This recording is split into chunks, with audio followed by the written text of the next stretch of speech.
So good evening. My name is Don Ficken. I'm with the Library Telescope Program, and I've got with me tonight Mike Modrcin and Chuck Sims that'll be helping me. We are going to have a really interesting program. You may have heard there's an eclipse coming up, and Mr. Modrcin is a NASA Eclipse Ambassador. He's part of our Library Telescope Task Force, and he's going to talk about that. So in just a moment, but before we do that, let me just go over a little bit about the Library Telescope Program if you're not familiar with that. The Library Telescope Program is a program where a patron can simply check out a telescope from a library, just like a book, and they can also check out binoculars. And there's over 1,000 locations, and it's in six something countries. We got a great world map that if you go to librarytelescope.org, you can search out at least the programs that we know about. There's probably a lot more, but it's a really great resource if you want to get started in astronomy and just to play around with a fairly powerful telescope. We have our goal is simply to grow the program and share best practices. We get together each month to talk about as people that are working with the libraries themselves to figure out how we can do the job and grow it more. We have a Facebook page. It's well over 6,000 followers. We have a website that's got a lot of really great maps on there and a number of resources, not only for our patrons to use the telescope, but also for our libraries themselves. Also on the website, one of our members has been drawing with the Astronomical League, has been drawing maps of the night sky for each month. There's a map for March that you can see here. He's got usually a few maps, one in English and one in Spanish, and then he'll have a few other maps that bring up some really cool stuff about you might be able to see over the next month or so. And of course, we've been doing this for quite a long time. We're up to our 38th, I think, program, and these are all posted on the front page of our library telescope.org website. And then the night's program, of course, is the April 8th, 2024 eclipse. We will be taking questions at the end. We are live streaming both on YouTube and on Zoom. So if you can hold your questions and just place them into the chat if you're on the Zoom area, or if you're into the YouTube, just put them in the comments area. And we'll be watching for those questions. And with that, I'm going to turn this over to Mr. Mike to get going here. Mike, it's great to see you, and you're looking dapper, Thanks. ready to talk about this exciting eclipse coming up. So if you want to go ahead and do your screen share, we'll get going. Yeah, looking. Yeah.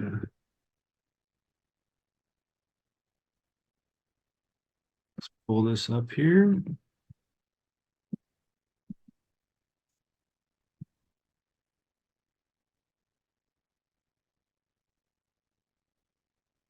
Does that look good? Yes, it does. Thank you. Okay. Get rid of this bar. All right, so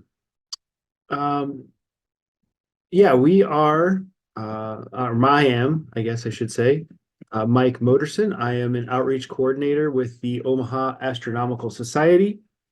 I am a NASA partner Eclipse Ambassador, and I am part of the International Library Telescope Task Force, which helps to promote the Library Telescope program across the country and throughout the world. And so today we'll talk about the upcoming April 8th eclipse. And our eclipses here on Earth are, some of the most amazing shadows cast in the galaxy. And let's get into it. So first off, a little disclaimer. We kind of feel, the members of the task force feel and recommend that we should remove the Library Telescope Task Force from circulation at least a day, if not the week before the actual eclipse, just to prevent anybody from using a library telescope to look at the sun, which without the proper knowledge and equipment, it can be tragically detrimental to their vision. And so it's not something that we recommend. The library telescope should never be used to look at the sun, and you should never look at the sun without a ISO rated solar viewing glasses or some other rated certified solar viewing filter. So what is an eclipse?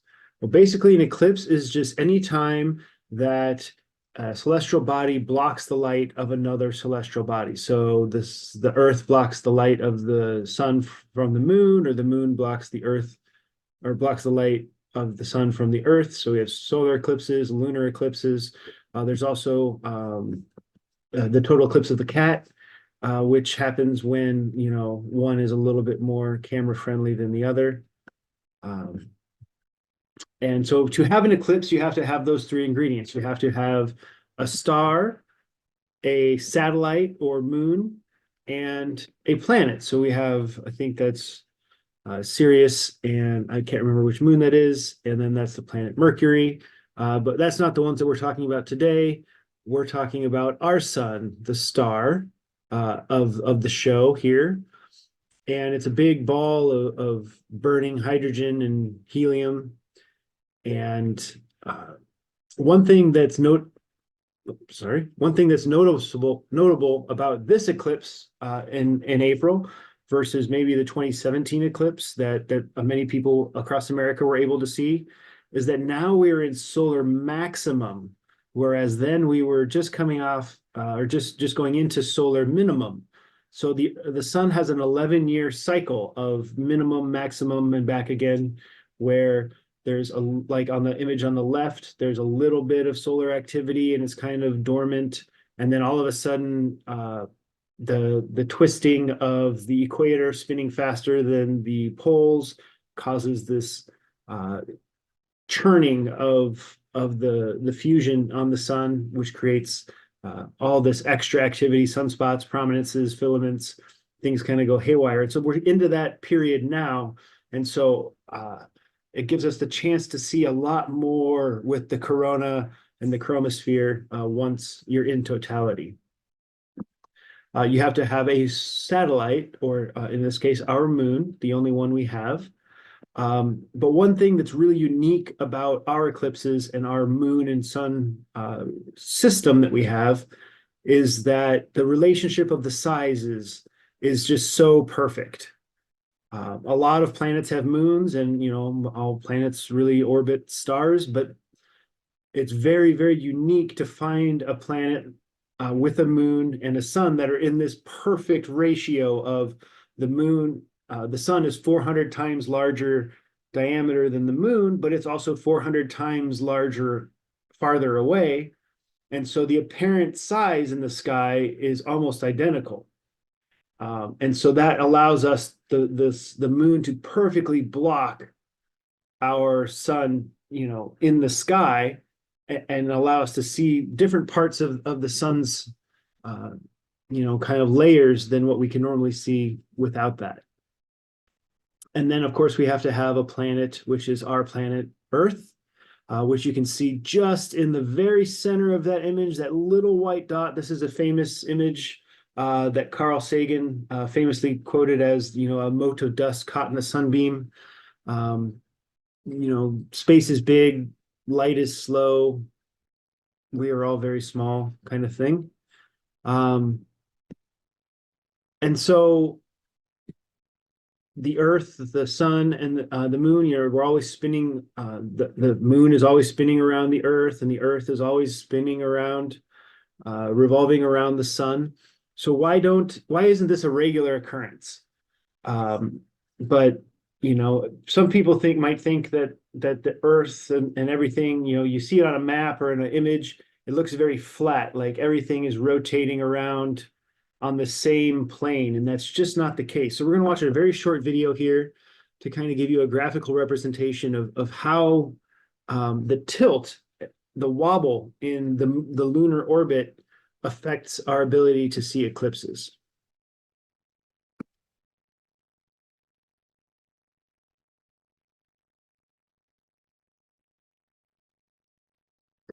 And so there it looks like everything's just happening on the same plane, but when we get down to it, sometimes the moon is too high. Sometimes the moon's orbit's a little low. And so only when everything is right in line, typically during equinox, the spring and the fall equinox, that's when we are able to have those eclipse moments. And so there's typically 2 a year, but the Earth is very big and it's covered with mostly water. So a lot of the time these eclipses are happening out in the middle of the ocean. and nobody really gets to see them unless you happen to book a ticket on a eclipse cruise or something out to the middle of the ocean. And they happen all over the planet in different countries, different continents. Just kind of depends on where things line up. And not all eclipses are the same. So we have, oops, sorry. One more. We have different types of eclipses. So in last October, you might have heard people talking about the annular eclipse, which is the ring of fire you see on the left side. And that's a little bit different. During an annular eclipse, it's never safe to take off your eclipse glasses because you're always seeing part of the photosphere, but you get that really impressive annulus, the ring of the edge of the sun. And then there's the total eclipses, where the sun is completely blocked. The photosphere of the sun is completely blocked by the moon, and so we're able to see that corona, and you can see like a prominence coming off on the very top there, and some interesting features that happen. And so the reason for that is not only is the moon's orbit not flat, it's got that tilt to it, but it's also not a perfect circle. It's an elliptical orbit, so sometimes when it's orbiting, it's a little bit closer, and sometimes when it's orbiting, it's a little bit farther away. And when it's a little bit farther away, it appears smaller in the sky, and that's when we get the annular eclipse. And this April, when it's going to happen, it's going to be a little bit closer to the Earth. And so you can see on the right side the difference in that apparent, the apparent size you see in the sky. And that's a function of that elliptical orbit. And that's what allows it to block more of the sun than we had in October, because it's just going to be a little bit bigger in the sky and cover just a little bit more of the sun for us.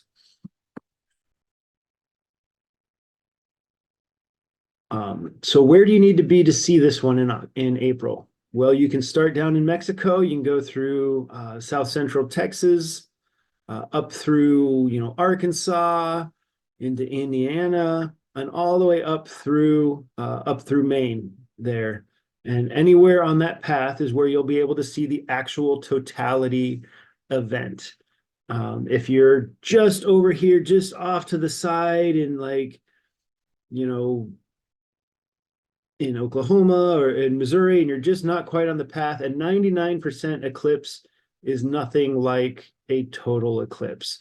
And the closer you can get to the center of that line, of that path of totality, the center line, the longer you're going to have to experience that totality moment.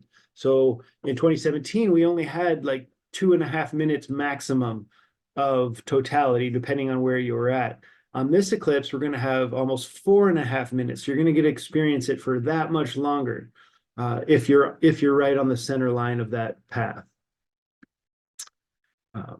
And so even if you're not on the center, you're still going to get experience totality. Here in Omaha, you're going to have about 80% totality. Other place, the farther you get away, the less and less percentage of coverage you're going to have. Thank you. But certainly if you have the opportunity to travel, would recommend that. And so throughout history, people have lived for thousands of years, and we've always had these eclipses happening. And depending on where your culture came up from and what your mythologies were, you had different stories that you told about the eclipses. And a very prominent theme with these was that there was some mythological creature that was attacking the sun or taking a big bite out of the sun. And so lots of things like to eat the sun. And in Vietnam, historically in Vietnam, there was a giant frog that was taking a chomp out of the sun. Maybe there was a mischievous black squirrel that was trying to take it like a nut and stash it away. As you can see in the background of this image, in Norse mythology, there was a giant wolf, Fenrir, that was gonna gobble that sun up. And for all those same reasons that people thought the suns disappeared, we also tried to come up with ways that we could make the sun come back. And so different cultures used to do different things or have different stories about how the sun got released, whether there was a noble mouse that chewed through the snare that was binding the sun, or Native people in South America lighting bonfires along the hills to help reignite the flame of the sun, beating loud drums to stir the sun back up. We've always, had eclipses affect us and be a part of our cultures. Also, historically, there have been dramatic side effects of eclipses. In England, there was an eclipse that coincided with the death of one of the monarchs, and it led to kind of a bloody revolution or civil war to fighting over the throne. But more happily, way back in 585 BCE, we had the Lydians and the Medes were in a deadlocked kind of stalemate, bloody war that had been going on for years and years. And, at the height of one of their battles, the sun disappeared from the sky and an eclipse happened. And as a result of that, they thought that that was a sign from their gods, and they threw down their weapons and established a peace treaty shortly right after that. And so then that eclipse probably saved a lot of lives. So how do we view these things? Because that's really, you can talk about them all you want, but until you get to see one, that's kind of where we're at. And the easiest and simplest way is with eclipse glasses, which you just, they're a special type of material, usually in a little cardboard kind of paper frame, and you put them on and allows you to look at the sun. You can use them to look at the sun at any time. It doesn't have to be just during the eclipse. But you want to make sure that your eclipse glasses are ISO certified, and we'll talk about that in just a second. You can also, the other best way, especially one that's great for libraries, is to have your patrons come in and make pinhole viewers, which allows you're actually looking away from the sun when you use those. So there's zero chance that you're going to be able to damage your vision. So when you have your eclipse glasses, you can, one great thing to do with, especially if you have kids, you can have, the library can have paper plates, and kids can come and take their eclipse glasses. You cut out little holes for the eyepieces, like this guy in the bottom right, and then they can decorate the plate, and it provides a bigger mask so that even if that shifts on their face a little bit, especially with smaller children, they're going to have coverage, so they're not getting any of that stray sunlight coming through around the edge of their glasses. Plus, it's just fun, for them to be able to jazz those up. So here's the certification that you want is ISO 12312-2. And anything that doesn't have that printed, and there's usually a little globe logo that goes with that for the ISO symbol.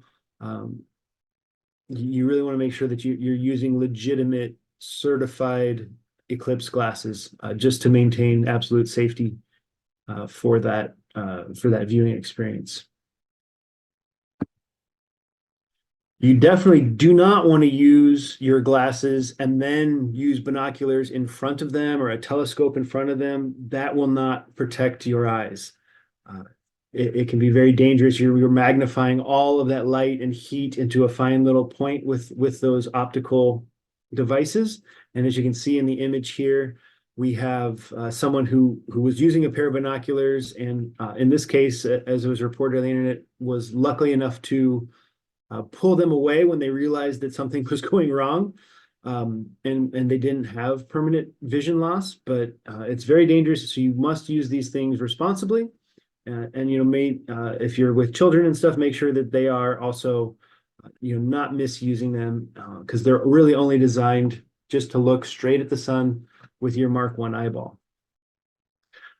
So we were talking about the pinhole viewers. And so one thing that I think is great for libraries to do is to have a BYOB party, a bring your own box. So you can have your patrons bring a cereal box, a shoe box. Everybody's got an Amazon box laying around these days, it seems. And you can take it and you can make a pinhole viewer out of that box by tracing the bottom of it to make onto just some white copy paper to make a projection screen, which goes into the bottom of the box. You can use tape, or you can use a little glue sticks, work really well just to get that to stick down there. You cut off a couple of little squares in the opposite side of that. One becomes your pinhole and the other becomes your viewing port. You wrap some foil around there and tape that down and then poke a little hole. And a pinhole is really not what you want. You actually want something more like 1/8 of an inch or so to be able to give you a good projection. But then you will actually get to see like a camera obscura, like the very first type of camera, the eclipse going through there, and you're looking away with your back to the sun and it coming in to the other side of that. You can also make it out of, as you see in the bottom right corner, you can use a big cardboard tube, like a 2-inch cardboard tube that they use to mail like posters or larger prints or something in. And you cut a hole there and you put the foil over the other end, and then do the same thing. You're projecting this at the sun, and then you'll see the image down in here. You can also use something as simple as your colander, your pasta strainer, and you'll create tons, dozens of little mini eclipses using that pinhole projection concept.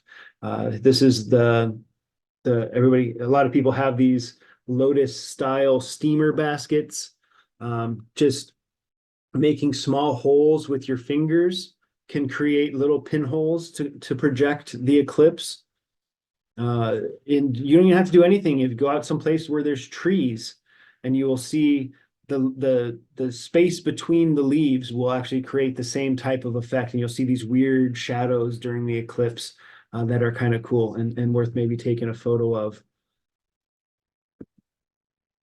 And then, of course, if you do have a telescope or binoculars, and you have the proper solar filter for that device, or a dedicated hydrogen alpha fancy solar telescope, I mean, absolutely you can use those things, but only if you have, equipment that's specifically designed for this purpose.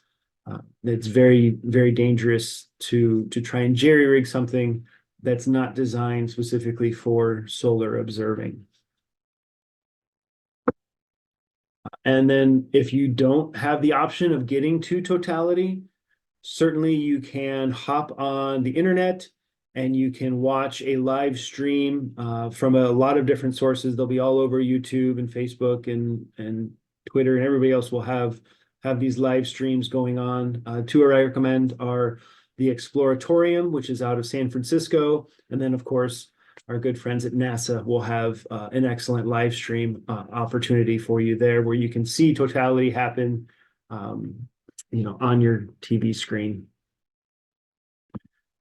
So several things that you can look for if you happen to be on the path of totality are going to be during different phases of totality. You can notice different things. So you might have noticed my awesome shirt that I'm wearing. And this is a Purkinje effect shirt. So what happens with the Purkinje effect is the changing light as the eclipse happens will shift how our rods and cones in our eyes sense color. And so the red part will become very gray and the saturation will go way down, while at the same time the green will stay bright and vibrant, and maybe even increase a little bit in saturation. And it's just a unique phenomenon. So anybody who has the chance to stand around me will get a stare at my back and say, what the heck's going on with that guy's shirt? I hope, at least. You can also see something called Bailey's beads right before totality, or right after it. the moon is not a perfect smooth ball. It's covered in mountains and rocky formations. And so as the very last bit of the sun goes behind the moon, sometimes there's going to be little mountains and there's little valleys, and it will create what we call Bailey's beads. And it's kind of a very pretty thing that you can notice right at the point of right before the point of totality. And then, of course, nothing I can say can really explain what it's like to see totality when you can get to that point and you can take your glasses off and you can see the chromosphere and the corona of the sun with the photosphere fully blocked by the moon. It's I had the chance to see it in 2017, and it's definitely worth traveling for if you have the opportunity and the ability. There are shadow bands. So when the sun is a very slight crescent behind the moon, it creates a very focused kind of shape of light, and just the rippling of our atmosphere will cause that little cast of light to kind of manipulate around. And so we get these unique shadow bands. So something a library could do is have a big piece of white poster board. If you're on the path of totality, you could have that laid down and allow people to see that shadow band kind of look kind of like a bunch of snakes moving around on the board. And then also the diamond ring, which is kind of similar to the Bailey's beads, but in a much larger scale. You have just this sliver of light around, and then the bright diamond of the ring, either right before or right after totality. So if you want to get involved with science, to go with the eclipse, there's something called the Globe Observer, and they have an eclipse program. There's an app you can get. They're interested in recording sounds of the nature and the birds and the crickets and things, and how that changes during the totality, or even just different parts of the eclipse, because that will affect wildlife and the nature around you. There's also for temperature, if you have a digital thermometer, you can monitor how the temperature dips during as the sun gets more and more blocked, and then comes back up as it's revealed again. So there's information there that we can make sure we include in the description of the YouTube video. And with that, I will reinforce the fact that you should never ever use a library telescope to look at the sun, and you should always make sure that you have certified protection if you're using a telescope, binoculars, your eyes. Always make sure that whatever you're using is designed specifically for that purpose. So if there's any questions from anyone, I'm happy to try and answer them. Okay, that's great. So I want you to go ahead and stop screen share, unless you want to you have something up here you want them to see, so we can chat a few minutes here. Yeah, by the way, thanks for that's great. That's really great and very helpful. Let's see, do we have any questions yet? I don't see any questions quite yet. So let me just That's fine. ask. I want to reinforce. So I get a lot of questions here. I live in the Metro St. Louis area, and if we travel about an hour and a half south from St. Louis by highway, we could be in the path of totality. And they say, well, we're 99% here, 98, 99%. That sounds pretty darn good to me. So can you explain the difference between 99 and being in totality? Is that the same thing almost? Not really even close. A Okay. 99% eclipse is still just a partial eclipse. So it might as well be 80% at that point, like we'll have here in Nebraska. So unless you actually get to see the sun completely block the photo, the sun is bright. So even a little bit of the sun is going to throw out so much light that you won't be able to see that corona and that chromosphere, where you'll see it's. I mean, I showed you the image before. I can't explain the impact it can have on you to see it in person. And your mileage may vary, I guess. Not everybody is invested as in this as myself and the people of the task force and us amateur astronomers all over the place. But But I promise, even anyone who has just even a passing interest in space or science or just seeing cool stuff and life experiences, you will not regret traveling that extra hour to get as deep into the path of totality as you can. Sometimes I explain to people when I talk about the eclipse, I says, tell me how you would describe a rainbow. I mean, if you've never seen one, as much as I tell you what a rainbow looks like, you're not that impressed. But when you actually see one, it's pretty cool. Or what about the northern lights, right? Or even about when a storm comes, you feel that eerie feeling, right? Of how that is something you can't exactly explain, but it's very different, right? If from that point of view. So another question is, hey, look, we just had one in 2017. Here's one again. So what? I mean, isn't it like next year or so we're gonna have another one? So can't if I miss this one, can I just get to see the next one? Yeah, and that's actually something I forgot to mention. This is our last chance to see one in North America for I think it's 23 years. Um, they happen all the time. So yeah, you can see one next year. I have a friend that's going to see one in 2027. She's just going to have to go to Egypt to do that. Yeah, yeah, yeah, Um, so if you're willing to travel, if an hour is too much, then yeah. uh, it's going to be difficult. But um, yeah, this is our last shot for a lot of people to see it here without having to make some major plans. And again, like I said, in 2017, we were in solar minimum. Now we're in solar maximum. So the amount um, of the corona is bigger now. There's more activity with prominences that you'll be able. I mean, you should be able to see some of the prominences that we have because some of them are really big right now, even sticking out off the edge of off the edge of the moon as it's going over. So That's great. Well, we're going to wrap up here. I will say that I am part of I'm doing the Globe Observer. I will be looking at the clouds and the temperature awesome. graphs. And I'm also doing a program called Soundscapes, where we're actually capturing the sound of nature during the eclipse, which compares to about 100 years ago, to see what they actually, it wasn't, of course, they did not have the audio devices, capturing devices, but they actually wrote down what they experienced. And so NASA will be comparing that, which is a very cool program. So there's a lot going on. It's like collapsing a couple-hour movie into a couple minutes. So much go by so fast that you'll probably miss most of it, because it's just too much. It's overwhelming at the end of the day, right?